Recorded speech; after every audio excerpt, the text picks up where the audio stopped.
Hey, what's going on, guys? It's Patrick and Steven again, back with a very special guest here on Men's Health Unscripted.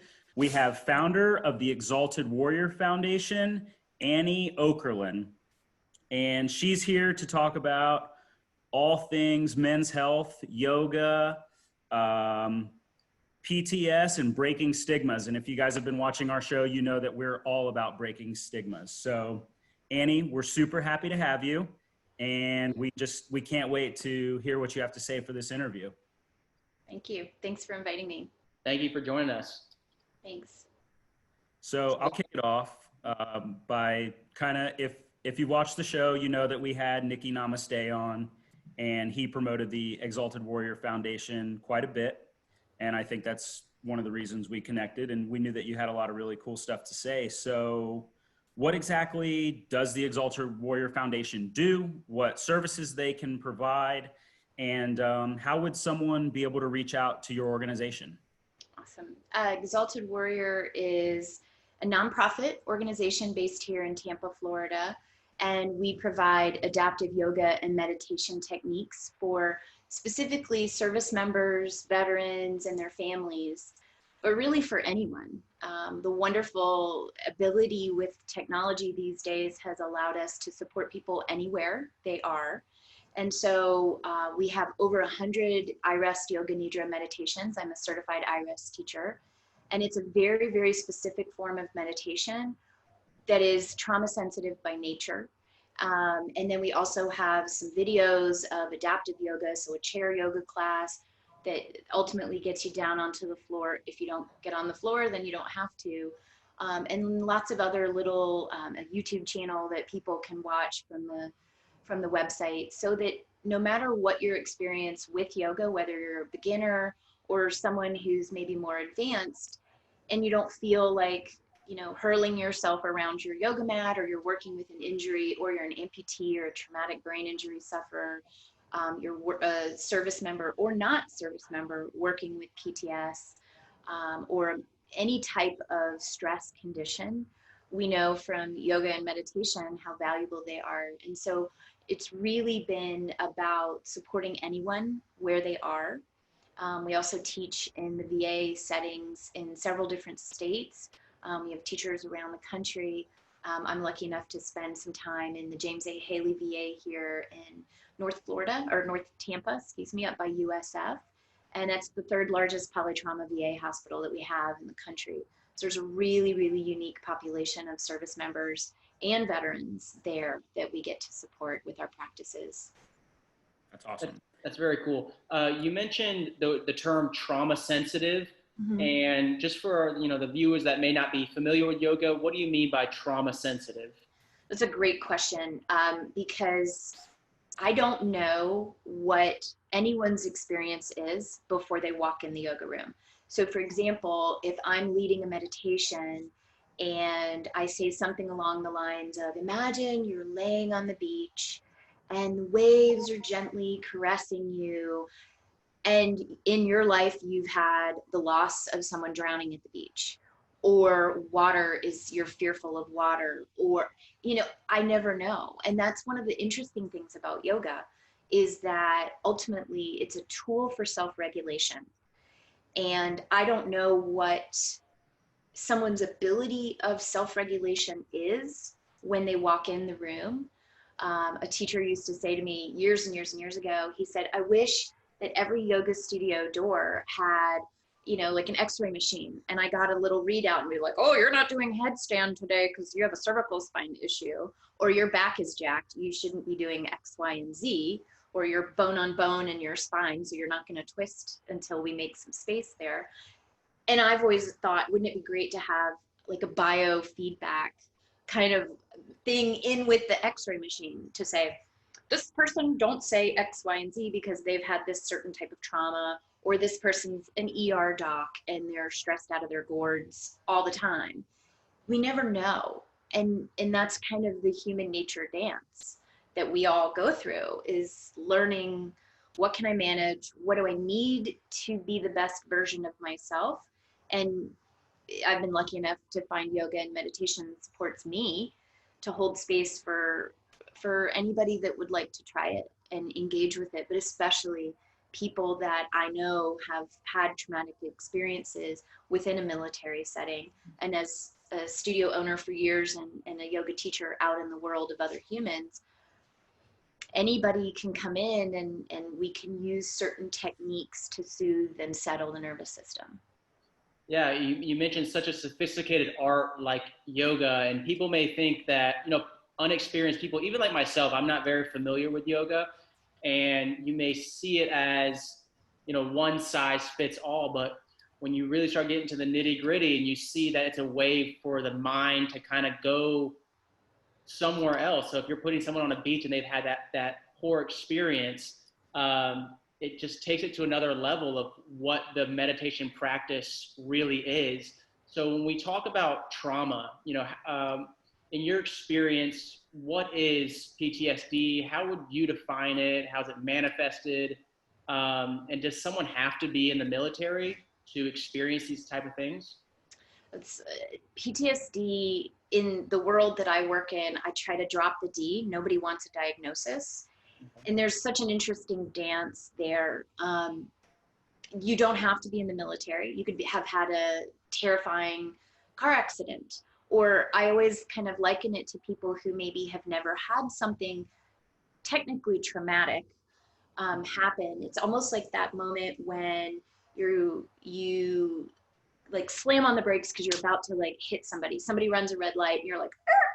And all those little explosions, you feel them all the way up your arms. Well, that's your sympathetic nervous system dumping cortisol, adrenaline, like whoa, and how we regulate back down is tricky. And most of the time, the next time we get in the car, we have that like, oh, I don't know, am I going to have that experience again? Or I'm nervous. And a lot of people have that day to day experience of waiting and like the hypervigilance that's one of the cluster elements of PTS. I mean, PTSD was coined back in the 70s. I think it was in DSM-4, one of the medical Bibles. I can't remember. Somebody's a pharmacist on here, aren't you? In the DSM-4. Yeah. We're up to the DSM-5 now. We're in the 5, yeah. But yeah, we're in the 5. 70, 71. I wasn't alive, of course. Kidding. Back then, but when they diagnosed it, they used to think that PTSD was a memory issue because of the flashbacks, because it was almost as if the sufferer stuck in that position and replayed and replayed and replayed and replayed. So there was never any forward movement from that. Everything feels like they're constantly going backwards into the experience. So they're re-traumatizing themselves again and again.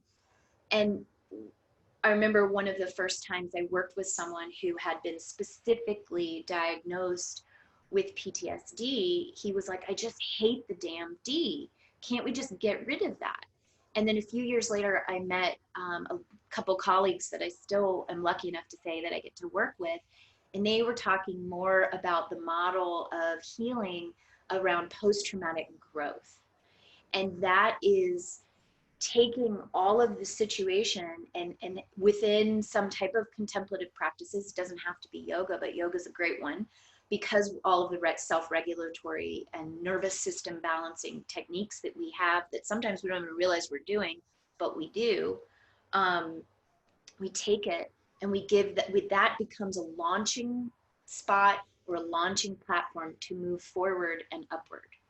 And there's this stigma that I see so many times that I'm now seeing, especially since lockdown, that people who, I'm fine, usually, right? We all say, I'm fine. We kind of blow off our stress. We just know whatever, it's I'm busy, it's I'm this, I'm that, instead of stopping and saying, I need a breather, I need to regulate again, and how can I move forward with that? And I mean, PTSD over the years, I remember several years ago, unfortunately, a veteran was really, really stressed out and shot up a movie theater. Well, I started getting phone calls. Everybody that I knew and had worked with and students over the years were like, oh, do you know him? No, I'm not even in the same town as that person. And it just there's this fear that people just want to attach to so that they make themselves feel better. And I think especially one of the things that intrigued me about this podcast was the idea that men are told, and especially from the military, but men in general, suck it up. Suck it up. You got to be like this. And none of us are the same. We have the same struggles of the human condition, which is really these two things, heart and mind. But really it's here. But what happens in military settings is there is a training experience that has to happen that almost takes us back into indigenous populations of the trial of life, the growth of becoming a man. It's boot camp. Makes you go in this way, you go in one way, you come out a different person on purpose so that you can manage whatever your experience may be out there. And what happens is that management is actually jacking up the sympathetic, the fight or flight nervous system. And then it's like, oh, we're done. You're good. And everyone's still clinging to the ceiling like an electric cat. And the regulatory ability to come back down, to have balance, and even experience a parasympathetic or rest or digest side of the nervous system doesn't even get a chance. And these are muscles moving back and forth between being jacked up and then going, okay, talking yourself down or doing a breathing exercise to regulate. Technology gets in our way, overthinking gets in our way, so much stuff gets in our way that I feel that everybody in this culture has an issue with being able to regulate naturally. And I know that's like, I just went like 18,000 directions. I'm so sorry, I do that all the time. But it's more focus, more practice. It's like, it's not just PTSD. It's a stress condition. And everybody has that, in my opinion. I mean, kids even have it nowadays. You definitely hit a lot of points there, but they realistically, I mean, they all make sense. And PTS, how we've heard you describe it and how we've heard Nick describe it, it's not just one thing. And that kind of goes back to men's health, is some of these issues aren't happening in isolation, and neither is a traumatic incident that's leading to PTS. And so, yeah, you hit a lot of points, but you had to. That's part of explaining the process. Can I just say one quick thing to kind of go back, and I always, this is one of my main things. One of the 4 scientists or psychologists that actually coined PTSD, seems Bessel van der Kolk, he's extraordinary. When he realized years later that it wasn't just a memory issue, it was a nervous system, the amygdala, the brain has rewired itself to manage, to cope ultimately. His description of it was really, really beautiful. He says PTSD, this was before we dropped the D, PTSD is a normal reaction. It's normal because it's an abnormal experience. It is not normal to be walking down some country that you're not even from getting shot at. It's not. And that was a really, really powerful experience when I heard it firsthand from when I first started working with the military. I was flying up to Walter Reed Army Medical Center in DC every 4 to 6 weeks. I was really, really lucky to get up there and to be able to do that.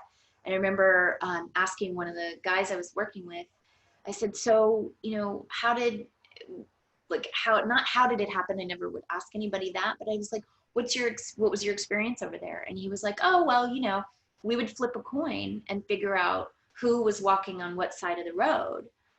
And I said, oh, wow, that's interesting. I said, did you have a preference? He said, no. And he goes, and we would kit up and then put our tourniquets on. And I was like, you put your tourniquet on over your clothing. Obviously you don't tighten it. And he said, ma'am, it wasn't about if I was going to get blown up. It was about when I was going to get blown up.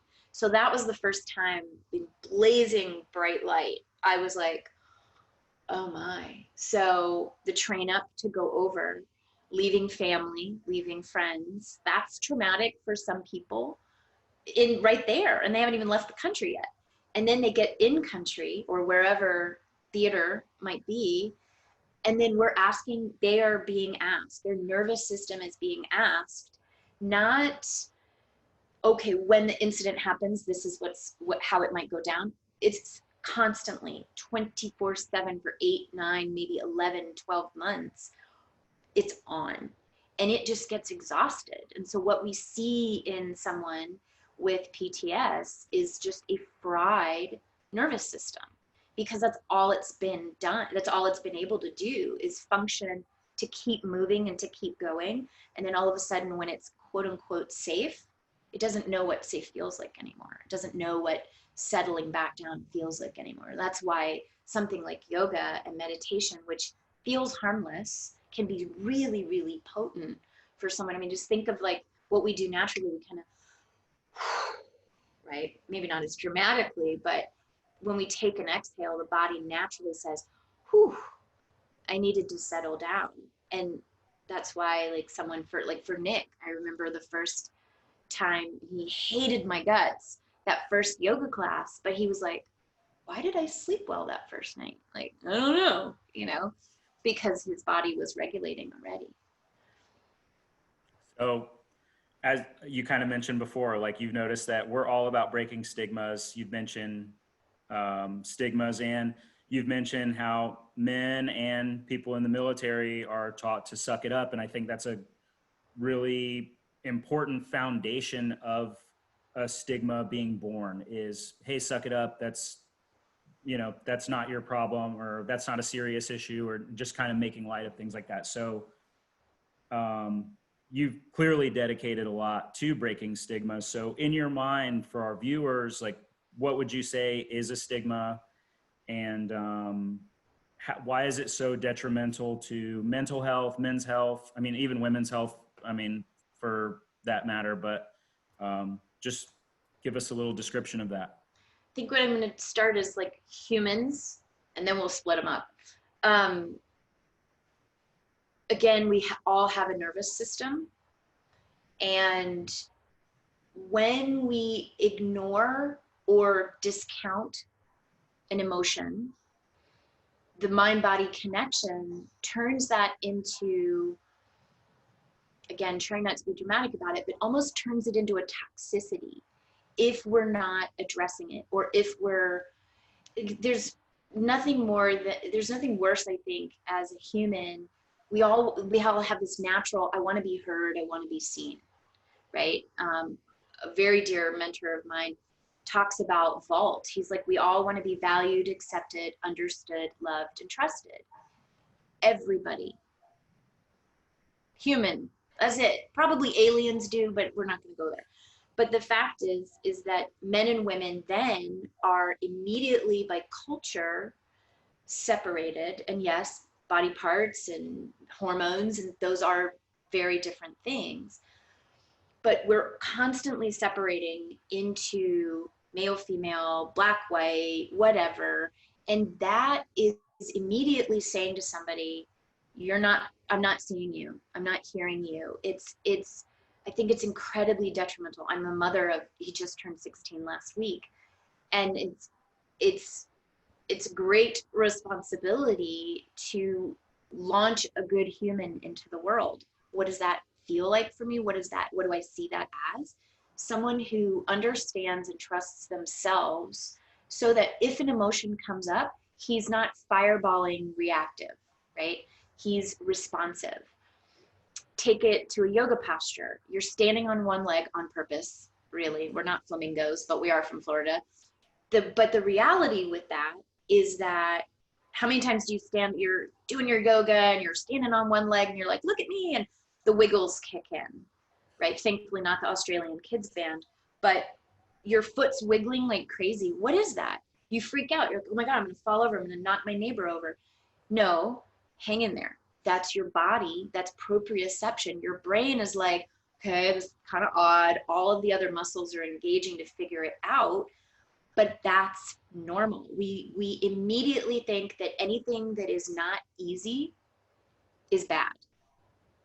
I fire a BS cluster on that one, because that's how we expand the muscle of our humanity. That's how we become better. And so in that wobbly, wiggly, I'm going to fall out of my one-legged posture. When you slow your exhale down, you're creating a down regulation in your nervous system. So you think clearer. You're not panicky. You can kind of go, okay, I'm leaning a little bit, but I'm hanging in there, but I'm not freaking out. And that's one thing I feel is super important to humans in general is we've got this. Like, yeah, there's some heavy stuff in the world. Losing your buddy in combat, watching it, taking on that information, seeing a horrific car accident, losing somebody. Loss is a huge experience, and it becomes a physical pain when we ignore it.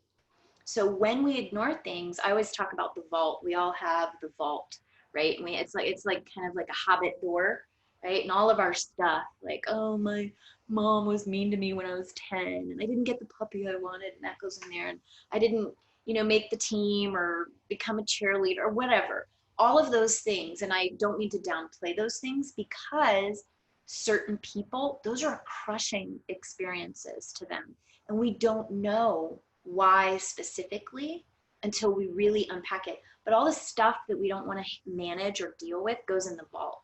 And I always make the joke, like, it's got a lock, and then it's got some boards, and you nail stuff over it. So we're always really strong. It's strong arming, keeping the door closed on the vault. But when that thing flies open, holy heck, it's called a midlife crisis. It's called, holy smokes, I'm losing my mind. I'm having a nervous breakdown. And really what it is we've worked so hard to not regulate or not, in meditation, not welcome whatever it is. Like, wow, that's intense. Whew, I'm good. Because we haven't been taught to regulate. If we had emotions 101 in kindergarten, that would be, think about it, right? Like, we don't bite your buddy. We teach that, which is good. We don't need people walking around biting each other. But the thing is that we're not taught to regulate ourselves in any way, shape, or form. And honestly, I think that's why yoga has just exploded in every culture, because we're not taught that. And I really think that that's a huge, huge piece. And especially for men. I mean, my heart goes out to you guys a lot, because there's so much pressure. Everything has to be super strong. There's beauty in both sides, and there's beauty in the flexibility of being soft and nurturing. I know plenty of dads out there that are soft and nurturing and really open-hearted, but if you ask them, there's an armor that has been placed because that's not valued by our culture. I really wanted to cuss right there, but I say at that point, because as a woman, I want to engage with a human, and not just a man, but also a woman. I have amazingly strong friends, female friends. I have amazingly strong male friends. I have amazingly strong friends that have this ability to be both, because we have both. We have the yin and the yang. We have, the nervous system that can be strong and be soft. And we don't teach that. And I felt really, really strongly for years about that, because so many men gets jammed, like stuffed, and anything that gets stuffed, what happens? Well, I think you do a really excellent job of breaking down these traumatic situations and these past experiences to their constituent elements, like aside from just something in the memory, and versus how the body responds to it, how the individual uniquely stores it away, and how they react to it. I think you do a phenomenal job explaining those minor nuances, and just, like I said, the constituent elements of everything that goes into it. And so I'm curious, you say you help out of the VA, and you have the Exalted Warrior Foundation and your actual physical locations and helping people directly. The stigma between the machismo, masculine lifestyle, and coming into something like yoga, do you see a lot of, especially when it comes to the military, do you get a lot of resistance from newcomers, or even turnover How do you deal with that? It's a great question. I had so much fun at Walter Reed when I first started there. So I started going up there in 2006 and I opened my studio in 1999. And, it was women. It was all moms and women and coming in. And then what was interesting though was one of my first students showed up and he was, came in the door.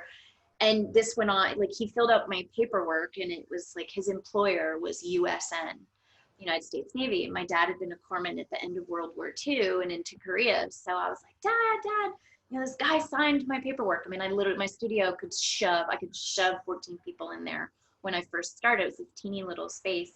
And I said, my dad was like, well, what's his rank? I was like, I don't know. Like, I don't know what he does. He's in chief or something. Turned out he was a Rear Admiral, Navy SEAL, head of Homeland Security for SOCOM. He was a bit of a big deal.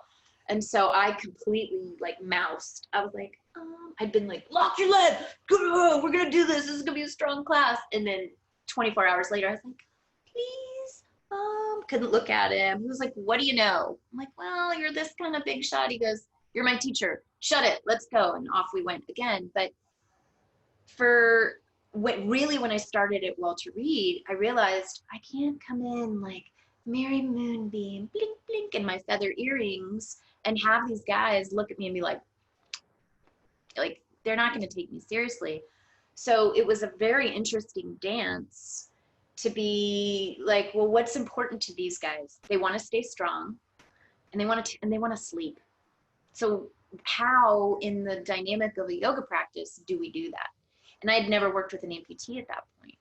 And so it was major learning back and forth. But I used to say to guys, I literally got almost in trouble for running up and down the hallway going, you look strong. Come on, we're going to go do yoga. They were like, what? Do what? I mean, they all thought, man, we're making yogurt? Like, I don't know, because 99, yoga was not a big word back then. And so that kind of started that ball rolling. And then really quickly, it was like, gosh, I need a teacher up there. How do I continue to get students in? Because they were just like, what was interesting was the sports teams started earlier than everybody else. I think Dan Marino, when he severed his Achilles tendon or popped his Achilles tendon, they would set up hot yoga. That was my first training, was Bikram yoga. And he was doing Bikram yoga to rehab his Achilles tendon, which is pretty intense rehab. So physical therapists have been using yoga stretches, right? But calling them stretching. And so how that sort of nuanced dance to be like, yeah, you'll gain muscle, we'll wipe you out. But for my crew, it really quickly became obvious that, especially for traumatic injury, got to be careful if there's a brain injury, but how can I create an environment where they feel secure and give them a workout without losing the power of the practice and the lineage that I come from, and still respecting what I know is gonna happen at the end. So it's kind of like big muscle loads. Everybody loves a big muscle load, even if there's a lot of drama behind it, right? Like plank. I mean, my guys could stay in plank for hours and probably do that when they're on deployment because they're bored. How long have you been in plank? And hold a plank till they're biting their molars off. But with that, all of the cues as a teacher I can give them, how can you be super present with your breathing and not the drama that your brain is saying is happening? But there's a fine line, because my guys are usually used to, and gals in the military, are used to gritting their teeth through everything to make it through. And we want more grace in yoga. We want more presence, so that, again, it's this regulatory thing. We could be simmering in the drama and the discomfort of a body part or an experience, but how do we create a space of not attaching to that and being wholly present with the breath, which is actually regulating the nervous system while we're doing the hard work. So we need the hard work to tire the physical body out, because my military peeps are so used to being super strong and physically active. that the only way that they can let thinking mind rest is when the body is physically exhausted. So it's really fun playing with that, because I work with an active duty component too from the VA that are on acute PTS evaluation. So they're away from home, they're in a VA in the middle of Florida. You know, it's kind of a crappy scenario for them. So they need big muscle loads to tire their body out so their mind can go, all right, well, I got my workout out for the day, let's rest. And then the big piece in meditation and resting is, how do we welcome the myriad of crazy stuff that moves through our mind? And that's a really beautiful nuance. And that's where I use the I Rest Yoga Nidra meditation. So do you feel like, let's say that someone who's watching this or encounters this podcast wants to take the first step, and maybe they're feeling the burden of a stigma, and they want to take the first step to breaking that, or to maybe easing their mind about getting help. So if someone has PTS and people are telling them, oh, it's no big deal, like you're just kind of feeling bad today or something, and that's definitely something that would be stigmatized, how would they take the first step to kind of releasing that and getting the help that they need? Good question. I think one thing to always remember in every situation, being human, my experience is never going to be your experience.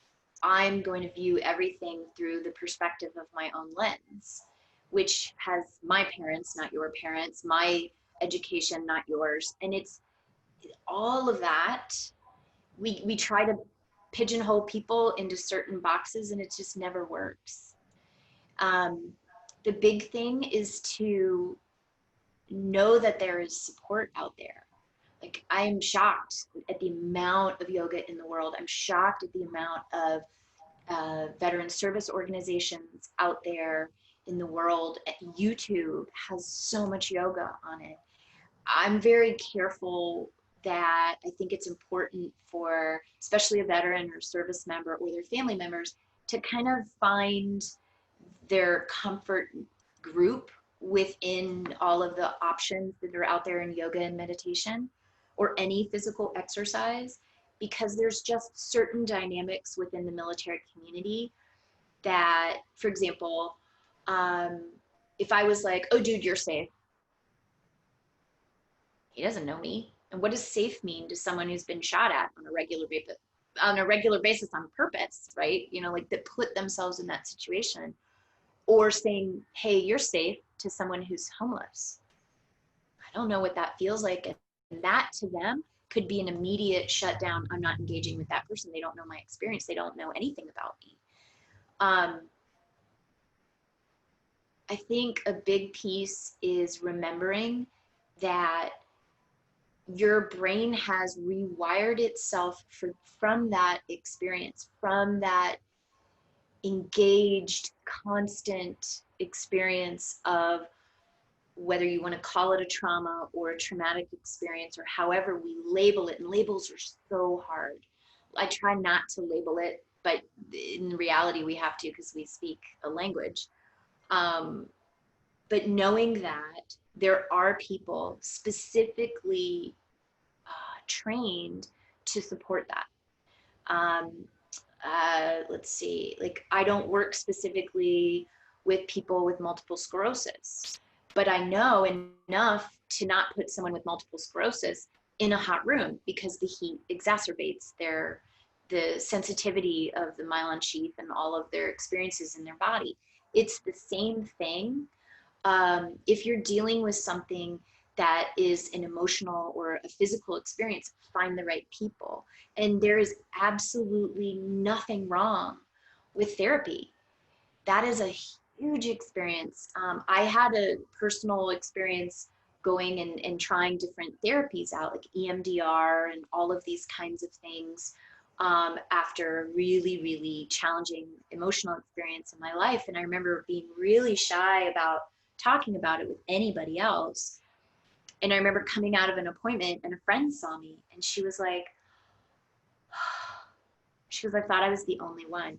And it's such a fascinating thing, and not to get too deep into sort of yogic philosophy, but our ego, which is somewhat healthy, we need it to be who we are and manage and maneuver in the world, but our ego also tells us, or let's language it a different way, the annoying roommate of our mind tells us, oh, you suck, you don't know what you're doing, you know, you're weird, you're this, you're that, and we buy it. Why do we buy it? You know, or kind of back to the male female, you know, guys buy, oh, you the machismo thing, you gotta be a man, and women, oh, you have to be perfect and beautiful. Again, F that. That's not actually correct. And so much of culture is keeping us in these definable lanes of who we're supposed to be. And nobody can really tell us that, because no one's in our heart, no one's in our mind, no one's in our mind body experience. And it's really daunting. That first step is really scary because it's the unknown. But we would never gotten to the moon if we didn't say we're going to try it, or we wouldn't do life. And I just a little off topic, but sort of similar. One of the I get to work at a camp for wounded Marines and service members, and it's a transition camp. And we had a Gold Star mother come speak with us, and Gold Star means that her son was killed, or daughter, but in this case it was her son, Ryan, was killed in combat.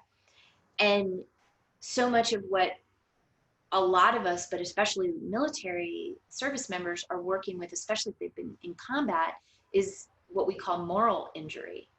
This struggle with either survivor's guilt or having done something that they morally may not have agreed with, but it was an order or to protect themselves, and then that struggle. And she said, if that's your situation, know that for her son, the whole idea was, how do you honor this person that's died, or how do you honor the people that have passed for your own security or for your own country or experience? It's living our best lives. And we don't really talk about, how do you live your best life? Well, in quarantine for me, that was buying plants. Now I know it sounds ridiculous, but it was comfort. Like, how do we create our own comfort without running off and starting to smoke crack? Like, what is that? And that's a huge, big brain gamut for anybody to figure out. Like, okay, if you're not feeling comfortable, you don't feel secure, what do you need to do? Well, maybe arming yourself to the teeth isn't quite where we're going, because if you can't have all of your weapons, what is that going to be? And that's where meditation can really support people. So I'm a firm believer in breath work and meditation, because they're natural self-regulators. So long answer to come back to, try meditation, try breathing. There's a lot in the military setting about that now.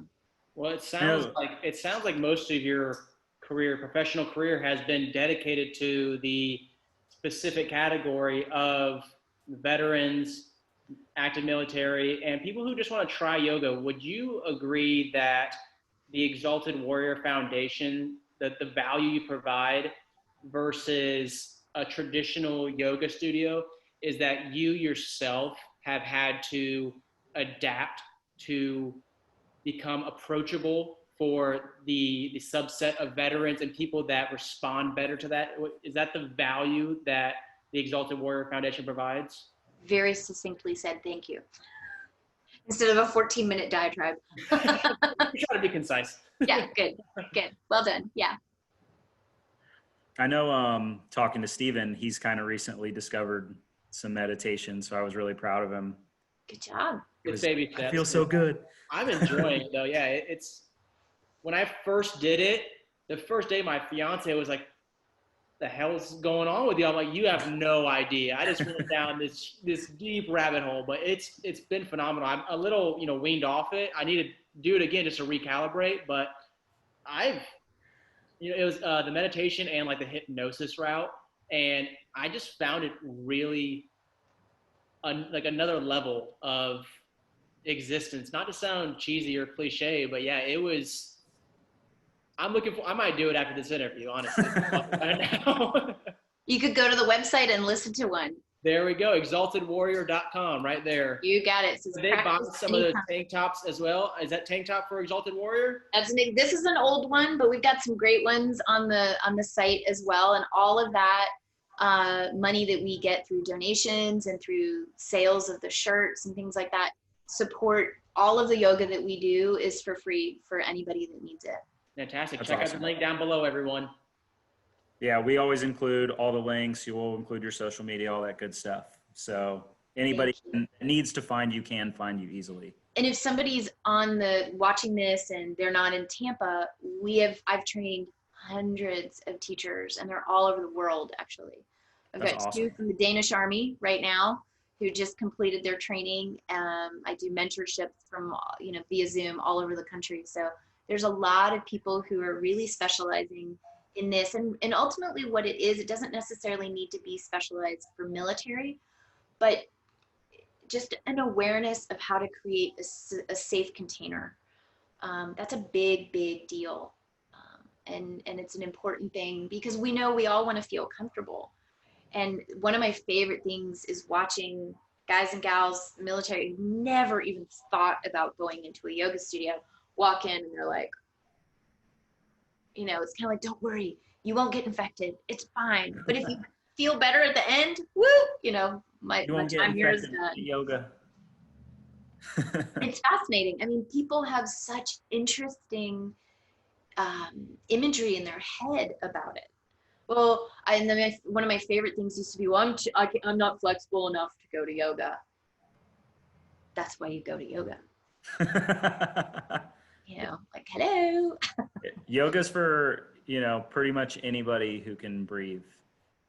That is the best description. I've worked with people on ventilators, so they're not breathing themselves, but just by putting your hand, or I would put my hand on their chest, just so the warmth of the hand. I mean, we're animals. We sense sensation. We sense warmth. We sense feeling. We feel. That's the mind-body connection. Nothing except death takes that away. So we're pretty good to go. We're wired for it.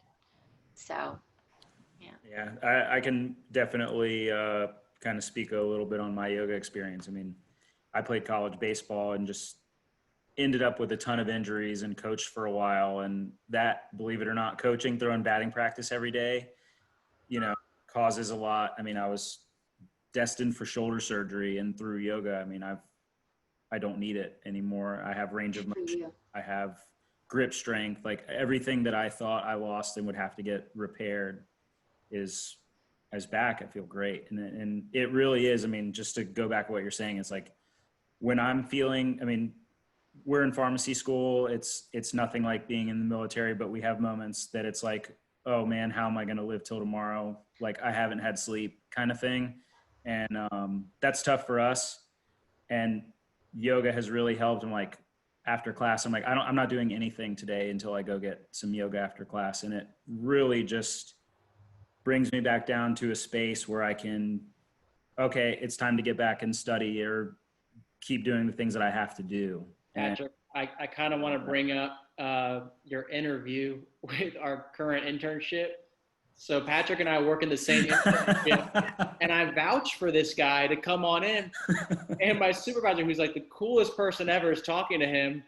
And she's like, can you work this day? And Patrick goes, I don't know. That's my yoga day. I was like, if you want me centered in here, you let me do yoga Monday at 9 a.m. Absolutely. Absolutely. Because that's the thing. You actually will be more productive. You are preparing your cells, all of them, for, we just take a look at epigenetics and things like that. Like we are setting ourselves up, especially with meditation, to be superhuman and last longer in a more vital way for longer than the average bear. And I've worked up at USF multiple times with the nursing students, and God love you guys. You guys like I sit them down, okay, we're gonna do yoga nidra. They're already asleep. Like they don't need me, but they're already asleep. But what's so fascinating is in the iRest practice, I could be yapping on for 49, 51 minutes. And the minute I say, and the practice of yoga nidra is now complete, blink, everybody's awake. Because that little piece of the brain's awake, doing whatever. What is iRest? What is that? So iRest, I found out about iRest when I first started at Walter Reed. They were doing a study there. It's a form of yoga nidra, which is older than most of the forms of our meditation practices, older than asana practice. But it's a systematic kind of reset for your nervous system. So iRest took traditional forms of yoga nidra, added a little bit of Buddhism, added some psychology in there. And it's a small I, big R rest. So like iPad, iPhone, I rest. It was really great the way he came up with it. But it means integrative restoration. And so it's within the yogic lineage or the 8 limbs, it's a pratyahara practice, which is a sense withdrawal. So being very externalized, studying, staying up late, being engaged with your life as pharmacy students, this is a turn it inward and just notice. And what's really beautiful, I used it in the VA from the minute I did my first training. So that was in 2010. And it's all over the VA now, which is fantastic.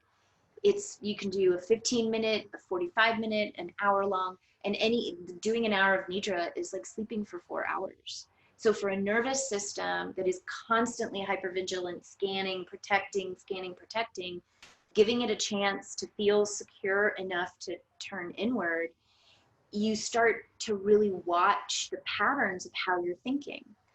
And it's really beautiful to be able to see somebody come out and they ask a question like, why did I, like, so for example, I had a guy say, I felt myself jumping back into the image that haunts me. He's like, but it was weird because it was like I witnessed it from the 30,000 foot view. He's like, there I was resting. I felt myself moving back into that thought, but because my ego was spacious, there was space between them, I saw that was just a thought and it was a memory.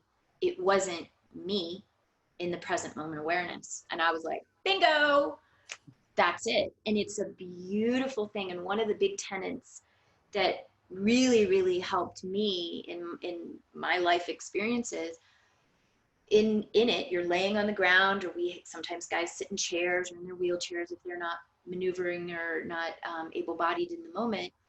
And one of the beautiful things that we say all the time in practice is there's no way to do this wrong. I mean, think about it. You could get in a car accident on the way to yoga, God forbid, but there's so many things we could screw up, right? In life. And isn't that a constant fear that every human has? I'm going to mess this up. I'm going to mess this up. I'm going to mess this up. But in that, just saying that, sometimes grown men just weep at the idea of it, because everything else they've been taught or told is like, you better be great or someone could die, especially in a military setting, or you could die. That's heavy on a day-to-day, second-by-second basis. So getting this time to just, and then the other piece that's beautiful is welcoming. The idea of welcoming whatever comes, thought, an emotion, an idea, an image, we've all got them. It's what we label them as and how we engage with them. Because they're all just gonna keep flying across the movie screen, right? And the movie screen of the mind, oh, there goes a thought. And occasionally in meditation, it's like, wow, that thought, that's not even my thought. That's my parents' thought. That's my conditioning, because my parents thought that was right, but that's not my experience with it. And it's a really beautiful way to kind of process your own stuff. Not to realize those impressions on you. Oh yeah. Well, you mentioned that gentleman that had that 30,000 foot experience, and I'm curious, someone that may have their first yoga experience, whether that's their first time doing it or the first time they actually have that experience, do you find that by triggering that emotion, that experience, does that have them coming back, or are some people scared of what just got brought to light? And do those emotions provide what do those emotions provide to the human experience? That's a great question. So a lot of the time it will freak somebody out initially. Being that, one thing that guys will say a lot is, it freaked me out that my body was so still. Because how many of us, me especially, I can't meditate, this thing's too busy.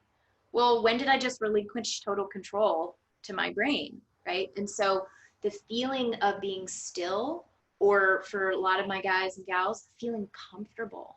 Like we take for granted with your shoulder injuries and things like that. You just kind of assumed like this is my path, and then all of a sudden something said, no, this isn't your path. You're going in a different direction now. You're healing your body. So seeing that can be incredibly overwhelming, but also incredibly empowering. And I aim for the empowering side, but it's really natural. And I'll say a lot of times, like laying over a bolster, doing a back bend, because we know from working on our computers or being sad or feeling heavy, like we all do this. And so if you lay somebody that's kind of pigeon chested over a bolster, that's uncomfortable, but then the ability for the heart, without getting too woo-woo, and I'm always really careful about getting too woo-woo, but hell, woo-woo's out there. And I'm pretty woo-woo. All my woo-woo stuff's kind of hidden right now. So, although there's the crystal right there. I don't put crystals in yoga rooms with military. So just that's too woo-woo right there. They'd be like, I'd lose them in an instant. But the idea is putting somebody on a bolster and letting their chest open. There's a natural emotion rises, and it lives here, and it can live in other parts of the body, and hips and tightness. So having an experience of your own emotion or your own ability to feel. So if we look at it from feeling, we call it in IRES, we talk a lot about the felt sense, or the feeling experience in your body. Every emotion, every thought, everything has an imprint as a felt experience in the body. And we can ignore the body just as much as we ignore the mind. So I've done a lot of work with people with tremendous amounts of grief. And if you ask somebody in grief or in a very emotionally distressed state, where do you feel your center? Most of us would kind of assume maybe here or maybe here. And most of those people will be, if they've disassociated, they're out here. And so something as really sweet and gentle, and there's nothing to do. So if there's nothing to do and you can't do anything wrong, what do? You just kind of notice what happens. And it's guided meditation. So every time, it's normal that a thought comes up. It's normal that an image comes up. It's normal that an emotion will rise. It's how we engage with it is where we get to take control again. So I always will language it like, welcome whatever you notice. And since there's no wrong way to do this, there's really no wrong way to be you. I remember saying that one of the first times. I was really nervous about saying that, but I had felt it in my own experience. So which gave me the kind of, I got this, I can say this and try it and be a little daring, shall we say. And I remember saying, there's no wrong way to be you.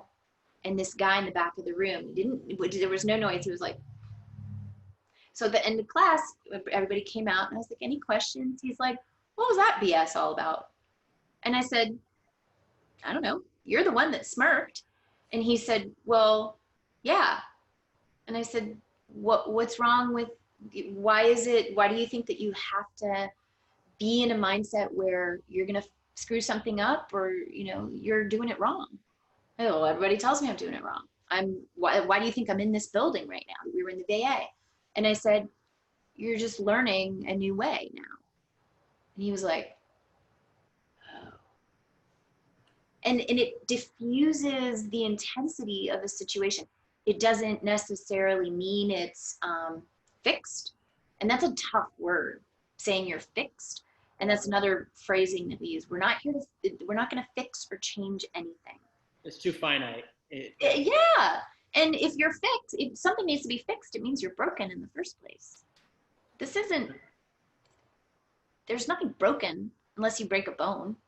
I think that statement that your student made of like smirking and just saying, what the hell is this BS, is kind of so men's health. It's sickening, or like maybe the state of men's health right now.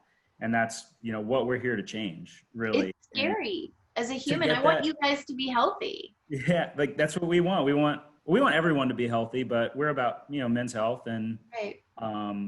It's so important to be able to say that. Like, there's nothing wrong with you being yourself. Right. And all of your strengths and all of your faults and all of that is so important to making you. Right. And I think that really just kind of is lost with men in general. And kind of to build on that, I know you've mentioned emotion quite a bit. I know you talked a little bit about your son when he feels an emotional impulse, how to react.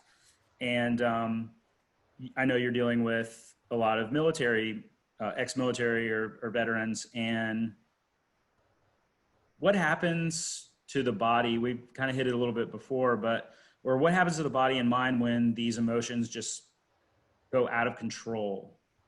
And is good emotion, is there a difference in like good emotion or bad emotion, as far as like, if you have too much of it, can you have too much of something? That's an interesting question. I think if we equate emotion with what we've also been talking about, which is regulation, too much of anything is a bad thing. I found this amazing vegan chocolate mousse recipe. So good. Oh my God. But we know what can happen if we're like shoveling. It's so good with the dates and oh God, it's amazing. But I'm going to turn into a giant pimple at that point, like it's like regulation and moderation. It's always a good thing. Not fun necessarily, but moderation is a good thing. But that's one of the interesting things in something in a regulatory or a dysregulated state, where one or the other, and we kind of, and it's this constant yo-yo, and that is exhausting. So anything, I think ultimately with yoga and meditation, it's this, we're trying to create a sense of peace. Peace can be taken so many different ways, but if we look at it when I language it in a military setting, we want comfort in the body and we want ease in the mind. We keep it relatively simple on the spectrum of either up or down, but we have to be able to feel. And I think number one, most important baseline of that is we have to let ourselves feel. And so much of this stigma is, you're a man, you're not supposed to feel it. I'm like, that's bullshit. Then why do you have tear ducts? Why do you have a heart? Like, I'm not buying that piece. So everything that is felt is an imprint into the physical body, but it's also filed in the left side. Well, we're on Zoom, so left side of the brain, in the filing cabinet of the left side of our brain. Our right side is our feeling center, our ability to be at one with ourselves and one in, it's our union station, if we want to call it that way. And all of us have both sides. So by not dealing with an emotion or not learning a way to regulate, we're not living up to the fullest potential of who we are individually and as a society. And I feel like men get put, I feel, at a disadvantage because of this machismo BS. And yeah, like if we were still hunter-gatherers and, riding leopards around for whatever, and we're fighting with leopards, yeah, I would want you guys out there. I don't want to chase a leopard. I'm too slow. I'm short. There's not enough meat on my bones to make a leopard want to eat me. But you guys can go kill it, and I'll do the cooking when you get home. Like, there's certain things that we have and we will always have. And those are the things. But the things that we can nuance is this prefrontal cortex. Why do we have that thing? It's to expand our abilities and to nuance living. And I feel really it's important that we do that. And emotions are the sweetness of life. They're the nectar that reminds us that, oh yeah, this is it's potent being alive. It's a really big gift. And if we're not able to nuance with it, we're missing a lot. But it's there. It's always there. It's just veiled on a lot of us. There's a lot of veils, and yoga is so beautiful. Maybe we'll go for an onion instead of veils, a little more masculine. So we all have the onion skins, and we're peeling off those layers every single day. And the one thing that's fascinating that I'm seeing in children and young people is that they think that they do it once and it's done.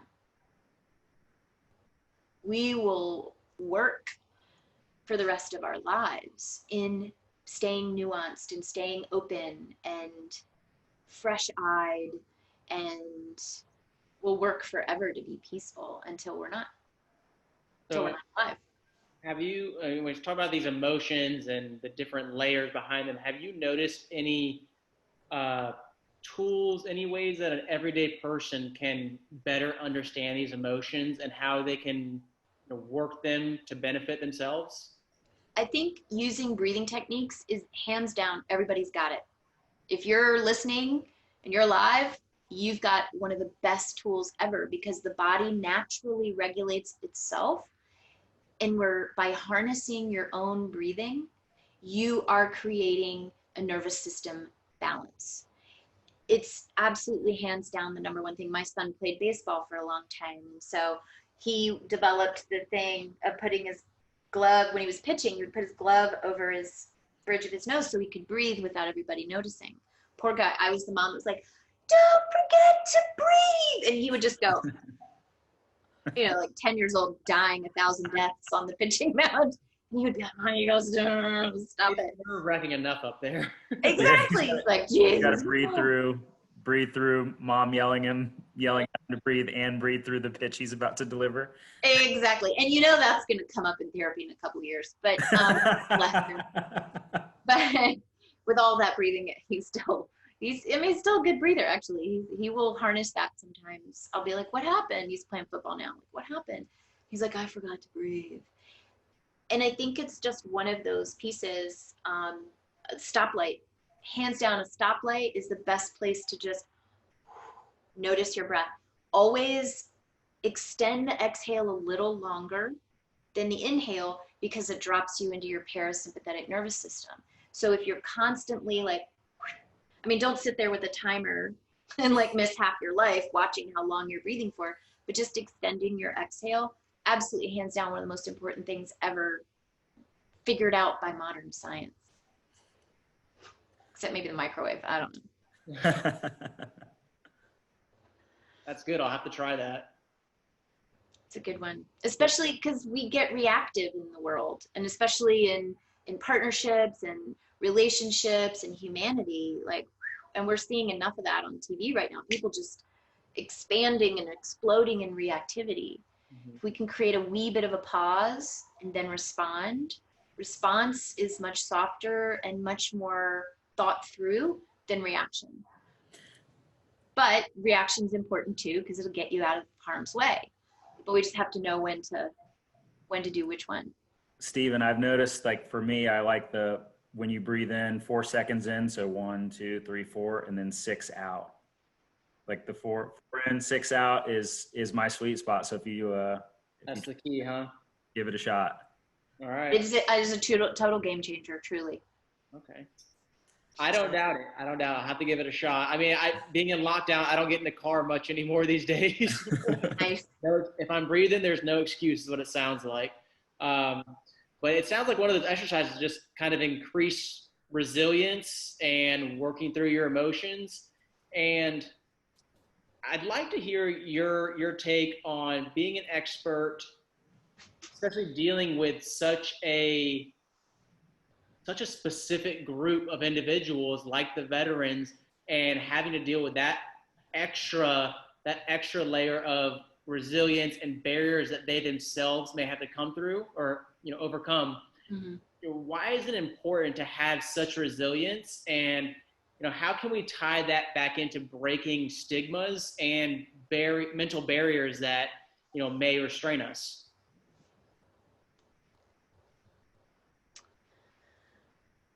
I think that we've been taught as a culture that there are certain ways to decompress.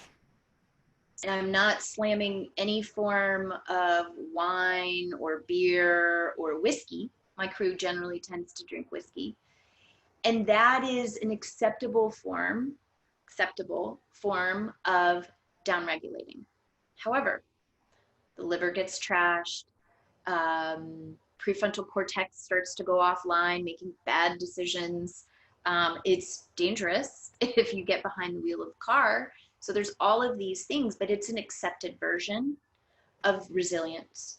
And ultimately, we're teaching ourselves in a yoga class, we're putting ourselves in awkward positions, literally, and then being like, be okay there, right? And what happens? Your physical body's like, oh, this is intense, blah, blah, blah. You forget to breathe. Then all of a sudden you remember to breathe because you're about to pass out. You don't want to fall over and knock your neighbor down. So then you're breathing and you're like, okay, I can do this. I can be there. What have you done? You've just widened the window of your own tolerance. And that is getting stronger in a really valuable way. It's not necessarily, it's a muscle, so we have to keep training it. But that is, we want to be able to widen that window so when the real stuff hits the fan, we're there. We're not in, our nervous system doesn't go and freezes us, or it doesn't say run. It is able to have that.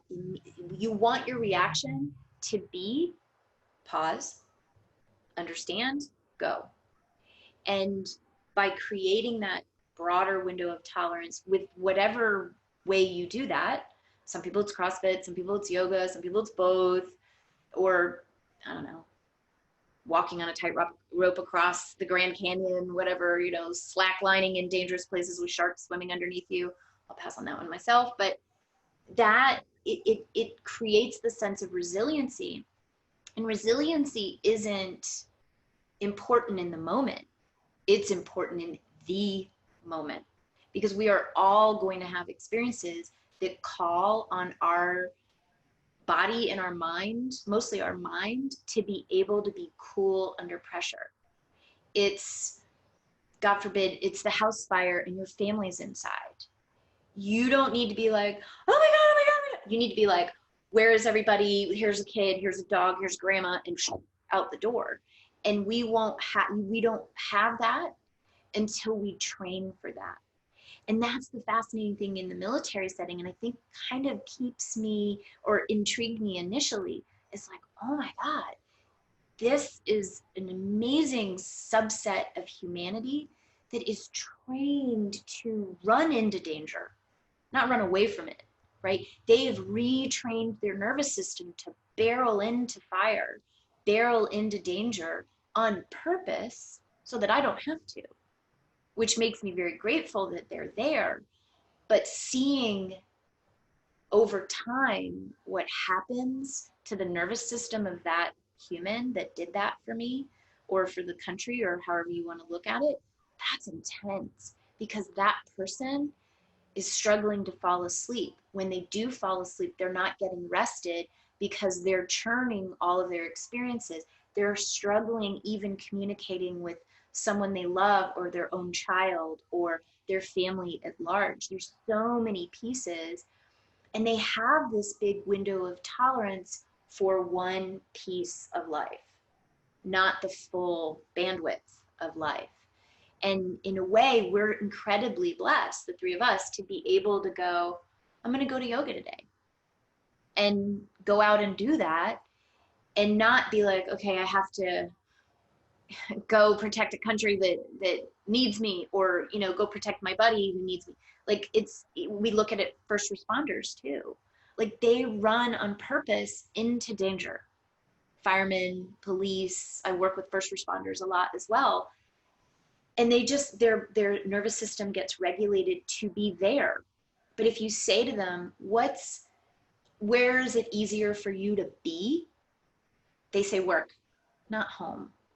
And that's hard for them. That's hard for their families. That's hard for their heart in the grand scheme. And we all want to be the greatest people that we can be for the people we love and for ourselves. And we can't do that until everything gets regulated.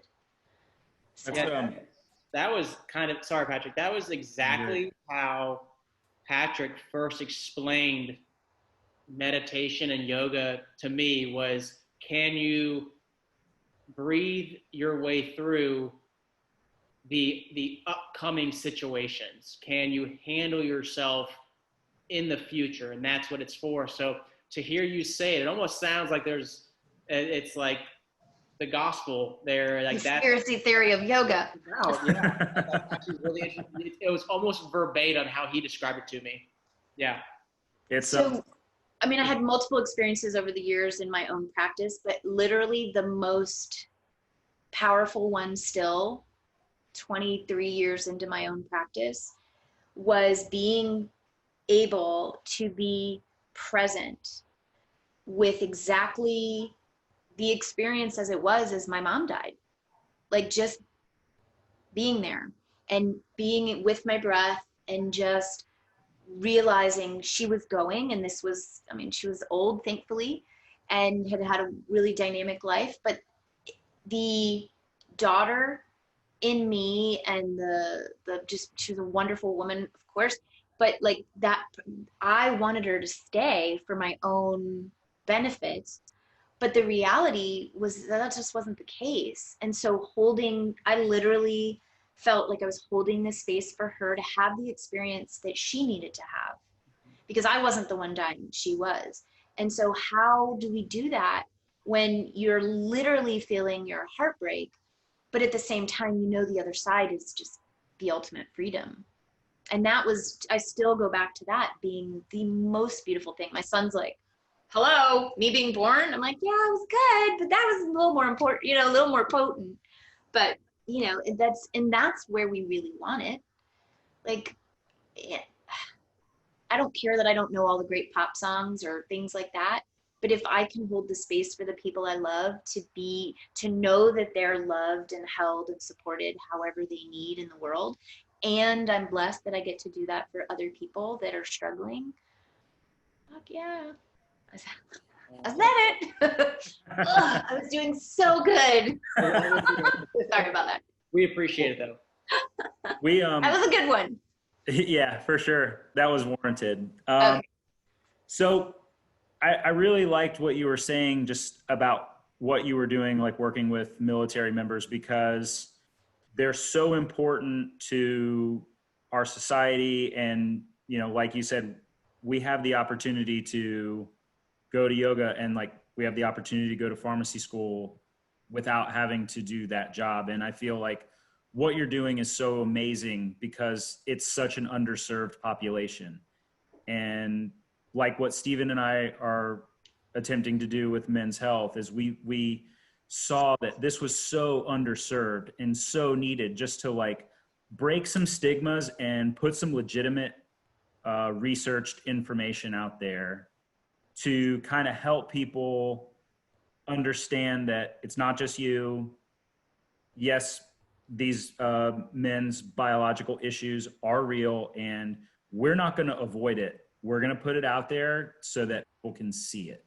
And that was really powerful for me, because, and we know that even then military members underserved, and they come back and it's just like, okay, well, you know, you're out now, and you can correct me if I'm wrong, but it's like, oh, you're back in society now. Like, just go get a job and go do stuff. And it's just not that easy. Mm-mm. It's not, because it's harder for non-officers. It's harder for people that don't have these transitional moments within their career in the military. And the VA is it is really doing a great job. There are a lot of stories where it's not. And that's just like life. There's certain things that are going to go well. There's certain things that aren't going to go well. So having an element of resiliency to be able to maneuver through and take care of yourself. I mean, think about when you're not feeling well, like when you've got the flu, and I know that's kind of cautious to say like nowadays, but if you're really, really, really sick and just on the couch, like you're not moving, everything's rotten, think about then having to like go into a hospital setting and explain your whole story to somebody that's like not engaged with you because you're not feeling. I mean, like there's so many intense barriers, I think, for anybody, but specifically military, add on the men thing, to seeking support, because if you're not feeling right or comfortable in the moment, nobody wants to do anything. But then if you have to then have another barrier to get through to get to see somebody or to talk to somebody, and it just continues and continues and continues. It's really, really hard. So hopefully, our talk today will point some people towards some breath work and some meditation and get some good sleep, because a great sleep, kind of like the British would say, like a great cup of tea, I really hope so too. And, again, we thank military members for their service because it's so important. And we really enjoy interviewing people like you and Nick, because it gives that opportunity for maybe someone who really does need the help, who doesn't want to talk about it. They can sit in their living room, watch this podcast or YouTube show, have a beer, whatever, and be like, wow, these people are talking about this and I can go find some help. So Stephen, you have anything?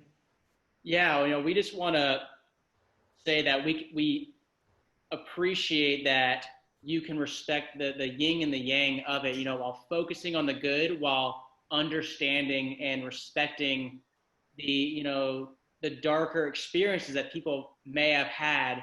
So I think that is the value of the Exalted Warrior Foundation, that's what you bring. You understand where these men and women have come from versus traditional yoga studios, and how you talk to them, how you appreciate their background and their understanding. And we're so blessed to have you here in Tampa, Florida. Everyone, this was Annie Okerlin of Exalted Warrior Foundation. You can find her links below, exaltedwarrior.com, and her Instagram page is Exalted Warrior Foundation. It was an absolute honor to have you on here, and we appreciate the valuable, great work you're doing for the men and women, active and veterans.